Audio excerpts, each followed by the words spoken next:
evidence that affects the account being in court unless you're testifying. Once you have testified, don't discuss your testimony with anybody else except the lawyers, okay? Yes, sir. First and last name for the court reporter and spell it for her, please. Bruce Sherman, BRUCESHERMAN. Ms. Dewell. Thank you, Judge. Good afternoon. How are you, ma'am? Do me a favor, push that mic back just a little towards the way. Yeah, there. Okay. Yes, sir. Can you go ahead and tell the jury how you are presently employed? I'm a lieutenant with the Texas Department of Public Safety. And what do you do for that? I'm in our Internal Affairs Division. We call it the Office of Inspector General. Okay. Now, back in December of 2022, how were you employed? I was a Texas Ranger for the Department of Public Safety. So the same overarching thing, but a little bit different. Yes, ma'am.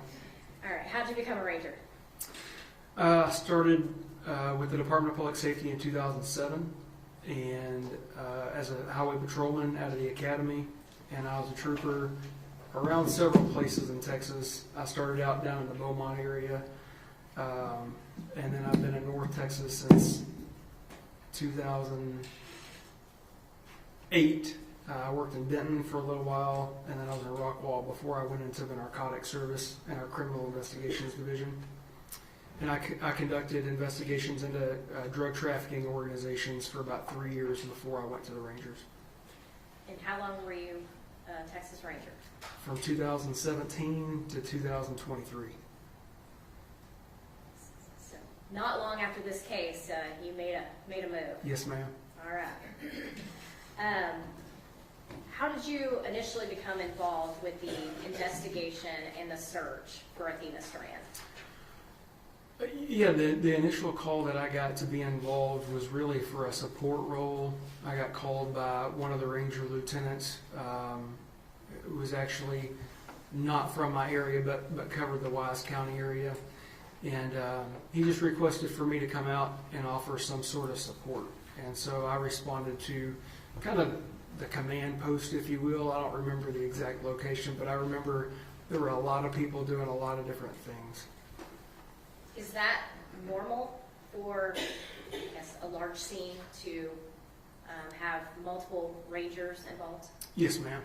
And do you recall about how many other Rangers were out there?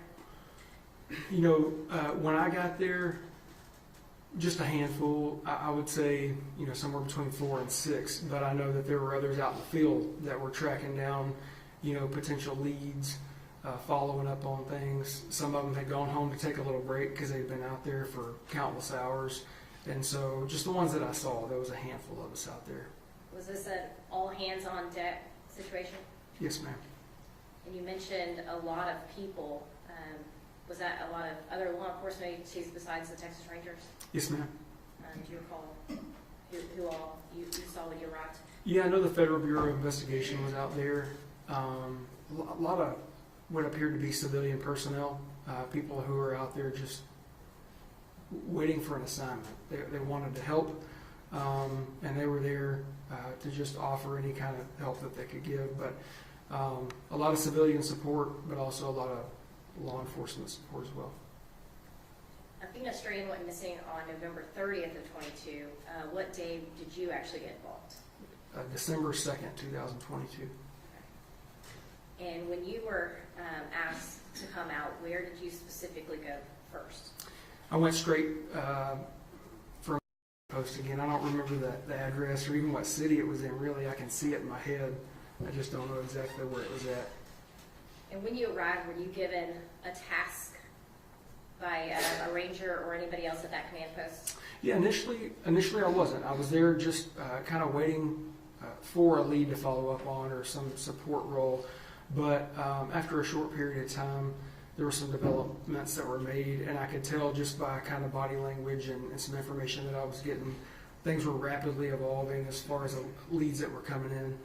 And at that point, one of the ways that I assisted was by using social media and working with our intelligence and counterterrorism division to try to locate potential online leads and efforts to preserve any information that could potentially be evidence.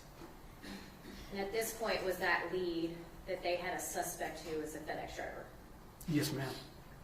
And so what were you asked to do to preserve any evidence within social media?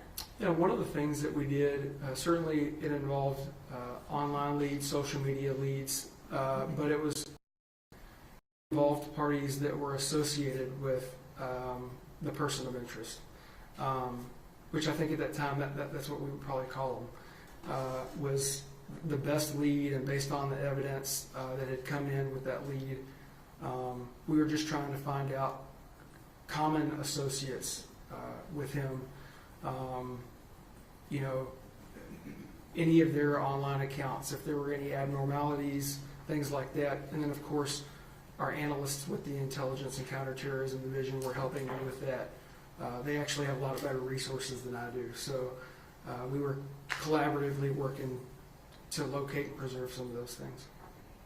And you said with him, so at this point, you were looking for persons of interest associated with Tanner Horner. Yes, ma'am. And you were taking anybody that you found associated with Objection, Tanner. Your Honor, leading. Leader, witness.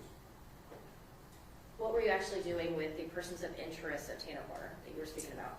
Yeah, we were finding any digital fingerprint, if you will, of them that existed publicly online. And so, some of the most common ways that is maybe a Facebook account or an Instagram account, Google accounts, things like that are publicly available. And then obviously, if we found something of interest or more interest, then we would use our Intelligence and Counterterrorism Division to look into those things further. And did you start your search with Tanner Horner or with someone else? With Tanner Horner. And what did you do to preserve any accounts? Yeah, so the way that works with most of our social media and digital evidence, if you will, those don't require a formal legal process, if you will, through the court system. We're simply asking those digital online platforms, if you will, Meta, Facebook, Instagram, Google, places like that. All we're asking them to do is say we've identified an account of a person that we believe is the owner or user of that account, and based on our criminal investigation, there could be evidence there, and we're just asking you to hold that or preserve it so that it can't be deleted or tampered with. And so as we would identify those counts for Mr. Horner, we would just ask those platforms to preserve it so it couldn't be deleted or tampered with. I want to dumb this down, but is this essentially a form that you fill out somewhere? Digitally, yes, ma'am. So what we do is there's what's called a law enforcement portal, and so once these platforms have confirmed and vetted us as law enforcement investigators, we have a portal we can go into, and we can use that portal to tell them what kind of crimes we may be investigating, but the accounts that could be associated with it at our request to preserve it. This puts a hold on the account to where it preserves the information. Is that what you're trying to tell us? It's just saying, rephrase your question. What is the actual, what is Facebook, Meta, Google, whomever you're sending these to, what are they actually doing to preserve anything? Yeah, so as far as we'll just use Mr. Horner, because that's the example we're using. He would never know, nothing changes for his account, it doesn't freeze, it doesn't hold. It just means that if he goes in and tries to delete or tamper with some sort of potential evidence that's there, it can't disappear. It's there. And so if we followed up within a 90-day period with a legal process, which would require probable cause, then we would still be able to have that evidence that can't be tampered with. So with the preservation request, does that allow you to receive any information? No, ma'am. And what would you need to receive any information? A search warrant or an order from a judge, a district court. And you were not the person to get any search warrants in this case? Objection, Your Honor, leading. No, ma'am. At some point, you were asked to do something different, a different task, if you will. Can you tell the jury what you were asked to do next? Yes, ma'am. So at some point, as that information was coming in, the leads had evolved. I was asked to go to his residence, or the residence of his family, So we went out there and I conducted surveillance, along with several other law enforcement between DPS and I believe there were some other agencies as well. But we were in unmarked vehicles, wasn't a marked presence, and we just basically were there to ensure or keep an eye on the residents for anyone that came or went, if you will, while we were waiting for a response from our SWAT team, if you will. They call it a special response team. And you say our SWAT team or special response team, who is the our? Texas Department of Public Safety. Now, is this a Texas Ranger SRT team or a DPS SRT team? Both. Okay. So the Ranger Division, it encompasses our SWAT and special response team, but both are under the DPS umbrella. And at some point, did they arrive on that scene? Yes, ma'am. And where were you at that time? I was within sight of the house and just kind of kept a visual on the house when they went in the home to look for Athena. Was this Tanner Horner's house? Yes, ma'am. You said when they went into the house, was an exigency search performed? Yes, ma'am. Can you explain what an exigency search is? That means that there's, in this case, imminent threat to serious bodily injury or death. And so we're trying to locate a physical person to ensure their well-being and locate that person. And who was the physical person you were looking for in this case? Athena Strand. Was Athena Strand found in this house? No, ma'am. Were there any other people in this home when the search took place? Yes, ma'am. And who was in there? Mr. Horner's mom, his grandma, and his brother. And what did you and y'all's team do with those individuals? We had them basically walk outside. So they didn't stay in the home. They didn't come outside. And then I was one of the people that actually spoke with them and just did kind of an informal interview, if you will. It was a recorded interview, but it was an informal interview outside during the exigent search of the home. And why is it important to remove them from the home? Well, it kind of goes back to preservation of potential evidence. And so we had reason to believe Athena was in potential harm, serious bodily injury or death. And so that's the purpose in serving that exigency search for her. And because of that, we wanted to preserve the scene. If there was any potential evidence related to her being missing or her being hurt, or in this case, her death. And so having them come outside with us is just a way for that team to be able to execute a thorough exigent search, maintaining the integrity of a potential scene. And at that time, the exigent search was only looking for Athena. Is that what you said? Yes, ma'am. Okay. And you mentioned you were speaking to the family members. Did you do anything else with the family members regarding their phones? Later that afternoon, we did. And what did you do with those? I did a cellular extraction of each of their phones with each of their verbal and written consent. And after the exigent search, what was your kind of role at that point on the house? Yeah, so some time went by. We basically, again, it felt like, now that I'm talking about it, it was a night of preservation on my behalf between potential digital evidence, cellular evidence, and then the home, the residence.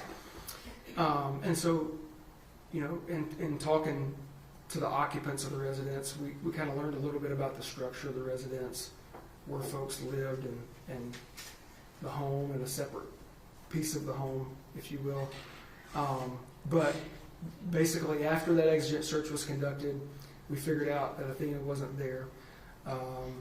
We preserved it, and so we kept Mr. Horner's mama, grandma, and his brother outside with us. Of course, I was visiting with them for a long time, and we helped facilitate get their animals into a safe location so they'd be okay and not run off.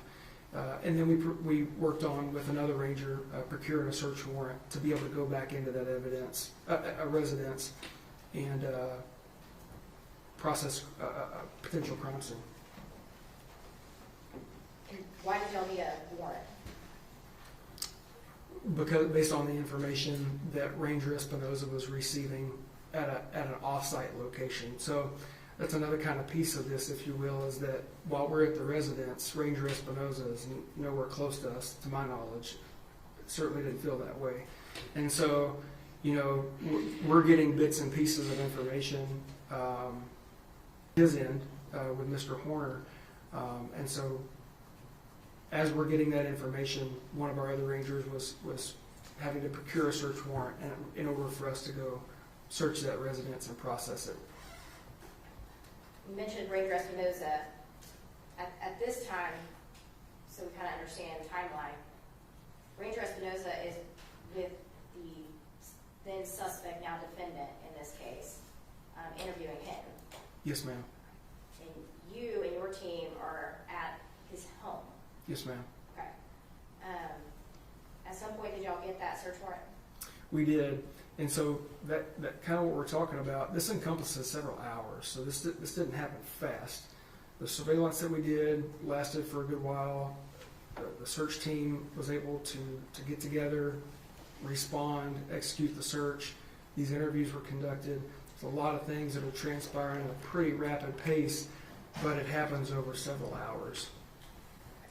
And Your Honor, may I first witness?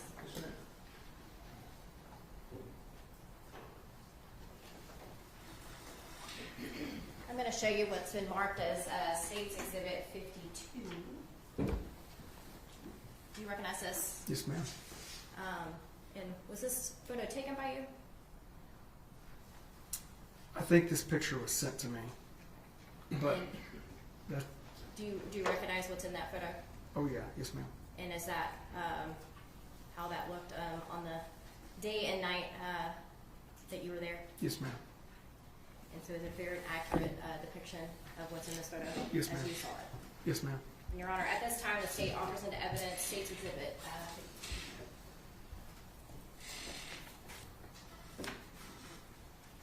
No objections. State's Exhibit 52 is admitted. Yes, ma'am.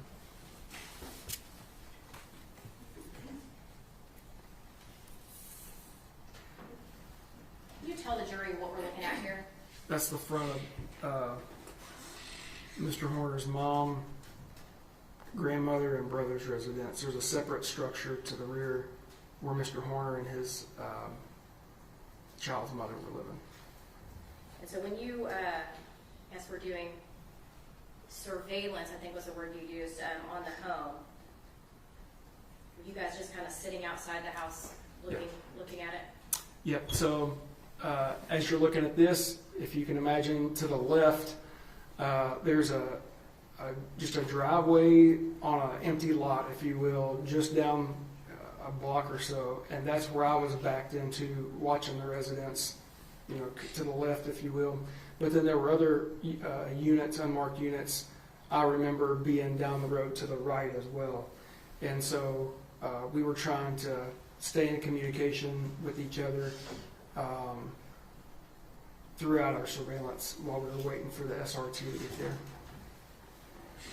And once your SRT team got there and the other ranger came back with the warrant, what happened next? Yeah, so the Federal Bureau of Investigation had a unit or a team come out and begin processing the scene. We're canvassed again. They're in communication directly with Ranger Espinoza or the folks that are with him, relaying information, which I'm not privy to.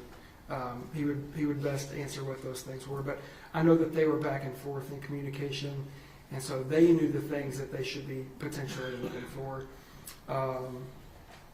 while they're searching and processing this residence. So they're canvassing for potential residents based on the information that Ranger Espinoza has and knows, and then during that time, Ranger Don Stoner and the FBI group had identified several cell phones in the residence. Come to find out, that was for Mr. Horner's mom, grandmother, and his brother. They all provided verbal and written consent for those. And so while FBI was processing the crime scene, at that point I did digital forensic extractions for their phones. So it's at that point that you and the other team, I guess, take the family's phones out of the home? Yes, ma'am. So they did not have them on them when they originally left the home? That's correct. Okay. So while they're doing their CSI stuff inside the house, you are doing the extractions. Is that kind of the timeline? Yes, ma'am. Okay. At this point, did you have any other role in this search or investigation? No, ma'am. Thank you. No further questions. I'll Yes, pass. ma'am. Cross-examination. Yes, Your Honor, just briefly. Ranger Sherman, how you doing? Good, ma'am. How are you? I'm doing fine, thank you. The way that you describe this search and the way that you describe the approach of the SWAT seems like it was just another day at the office. But wouldn't you agree with me that it was just a little bit more than that? Oh, it was a lot more than that. Well, let's back up to the search. All right, you said that you were working on the street, that you were down the street surveilling the house, Yes, ma'am. and that you were waiting for the, what did you call them? The SRT Special Response Team. And describe for the jury the SRT arrival at the house. What did they arrive in? As you would expect, almost it's a tactical unit, right? And so they're going in there prepared to encounter any threat, if you will. So this tactical team arrives in basically an armored vehicle, Yes, ma'am. and they're rolling up the street in this armored vehicle. Yes, ma'am. How many are there? A team. It's So, not, okay. like you said, it's not a normal day at the office. So you have more than one armored vehicle riding up this residential street Yes, ma'am. with how many people in each vehicle? Ooh, I don't know. Were the officers just in the vehicle, or were they also hanging out on the outside of the vehicle? I don't recall that. Okay. But you have these officers rolling up, and they are in, and they're wearing body armor, are they not? Yes, ma'am. And they're wearing helmets. Yes, ma'am. And they have automatic weapons. Yes, ma'am. All right, so you have this tactical team rolling up this residential street to this small house, and then the officers swarm the house, is that right? Yes, ma'am. They didn't knock and announce and say, please let us in, they just broke on in. Yes, ma'am. And when they broke in, they're screaming, there's yelling. Would you agree with that? Those would be assumptions. I didn't hear those things from my location based on the way exigency searches would go with an SRT. That would be fair to say. And you said that they found his mother and grandmother and brother in the home, is that right? Yes, ma'am. And these officers, when they came in the home, pointed these automatic weapons at the members of his family, is that correct? Let me hear the question. Now, what's your objection? Yeah, I mean, it would be speculation. He's already said he was not there with the team, so he doesn't know if they pointed guns at anyone. Sustained. So do you know if they pointed guns at them? No, ma'am. And you said that they were escorted out. Are you the one that did the escort outside? No, ma'am. Or were you aware that the grandmother was in a wheelchair? Yes, ma'am. And so you have officers breaking into the house wearing tactical gear and pointing guns at an elderly woman in a wheelchair. I don't know if they pointed. Objection, Judge. He was getting ready to answer. Go ahead. Yes, sir. I don't know. I don't know what transpired inside of the home. Okay. With regards to exigent circumstances and the warrants, or let's try that again. With regards to the exception to the warrant that we call the exigent circumstances. Yes, ma'am. That's really not a free-for-all for officers to search, is it? Agree. And that there are limitations on an exigent search. Yes, ma'am. So you would agree with me that when performing an exigent search, you are not there looking for evidence of a crime. Agree. The only purpose of that is to determine whether or not the person that you're searching for is in the home. Correct. So if an officer finds something that they believe might be evidence of a crime, they would have to go and get another search warrant. They would have to get a search warrant. Yeah. If you're talking about like in plain view, if they saw something in plain view during an Correct. exigent. Yes, ma'am. All right, so in the case of a missing person, like I said, the exigency involved is to find that missing person Yes, ma'am. and hopefully find them alive. Sure.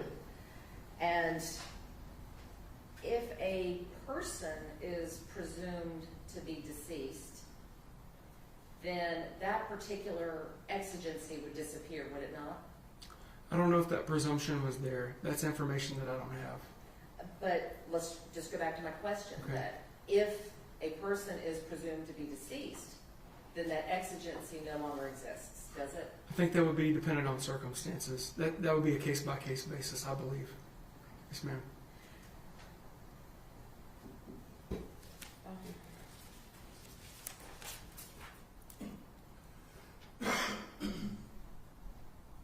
When you had Tanner's grandmother and mother and brother outside, you know what, Judge? I've got nothing further. Thank you, officer. Or Bruce. Bruce. Oh, Bruce. Thank Yes, you, ma'am. Bruce. You bet. Yes, ma'am. That's my dog's name. I'm flattered. Redirect, Nothing further, Judge. and Mr. Sherman be excused subject to any potential recall. And no objection. Thanks, sir. Thank you, Judge. Appreciate it.